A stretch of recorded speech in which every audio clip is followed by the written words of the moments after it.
हरे कृष्णा दोस्तों, हरे कृष्णा बाय अंजू तैल चैनल में आपका स्वागत है। मैं आज आपको माघ मास के चौथ व्रत कथा सुनाने जा रही हूँ। माघ मास के कृष्ण पक्ष की चौथ माघी चौथ, संकट चौथ या तिलकुटा चौथ के नाम से कहलाई जाती है। गणेश जी की कृपा पाने के लिए अधिकांश सुहागन स्त्रियाँ ही इस व्रत को करती हैं। व्रत करने से घर में सुख सौभाग्य की वृद्धि होती है।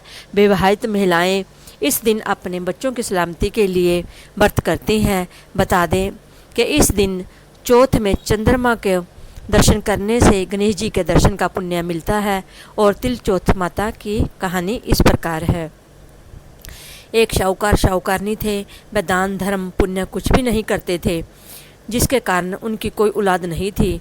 एक बार माघ महीने की चौथ का दिन पड़ा। कुछ औरतें महाचौथ की कहानी सुन रही थी। तब शाहूकारनी उनके पास जाकर बोली, तुम क्या कर रही हो? मैं बोली, आज चौथ का व्रत है, सो कहानी सुन रही हैं। शाहूकारनी ने पूछा, चौथ के व्रत में क्या होता है? तब वह बोली, इससे अन्न वस्त्र भंडार बेटा सब कुछ मिलता है। तब शाहूकारनी बोली, अगर मैं नहाई रह जाऊं तो सवा शेर का तिलकुटा करूंगी और चौथ का व्रत करूंगी। बाद में वह नहाई रह गई। फिर वह बोली, अगर मेरे लड़का हो जाएगा तो 2.5 शेर का तिलकुटा करूंगी। उसके लड़का भी हो गया। फिर वह बोली, हे चौथ माता, मेरे लड़के की शादी हो जाएगी तो 1.25 मन का तिलकुटा करूंगी। बेटे की शादी भी हो गई और बारात लेकर लड़का ब्याहने चल दिए। तो चौथ माता ने सोचा, यह शाहूकारनी तब से नहाई रही है, तिलकुटा बोल रही है, अब तो बेटे की शादी भी हो रही है तो भी एक बार भी तिलकुटा नहीं किया। अगर इसको चटका नहीं दिखाएंगे तो हमें कलयुग में कोई नहीं मानेगा। उधर बेटे के 3 फेरे हो गए। चौथे फेरे में चौथ माता गरजती बरसती आई तो बेटे को उठाकर ले गई। ले जाकर के पीपल पर बिठा दिया। फेरों में हाहाकार मच गया। सब लड़के को ढूंढने लगे, कहीं भी नहीं मिला। कई दिनों बाद गणगौर आई। लड़कियां गणगौर पूजने के लिए गई। उसी पीपल के नीचे दूब लेने के लिए गई। पीपल में से एक आवाज़ आई, आ मेरी अदब्याई। ये बात सुनकर लड़की सूखने लगी। लड़की की माँ बोली, बेटी मैं तुझे अच्छा खिलाती हूँ पिलाती हूँ, फिर भी तुम क्यों सूख रही हो? लड़की बोली, जब से मैं दूब लेने जाती हूँ तो पीपल में से एक आवाज़ आती है, आ मेरी अदब्याई। माँ ने जाकर पीपल में देखा, वहाँ शादी का जोड़ा पहने वही जमाई बैठा हुआ है। माँ ने पूछा, मेरी बेटी को अदब्याई छोड़कर कहाँ क्यों चले गए थे और यहाँ क्यों बैठे हो? लड़का बोला, मैं तो चौथ माता के गिरवी पड़ा हूँ।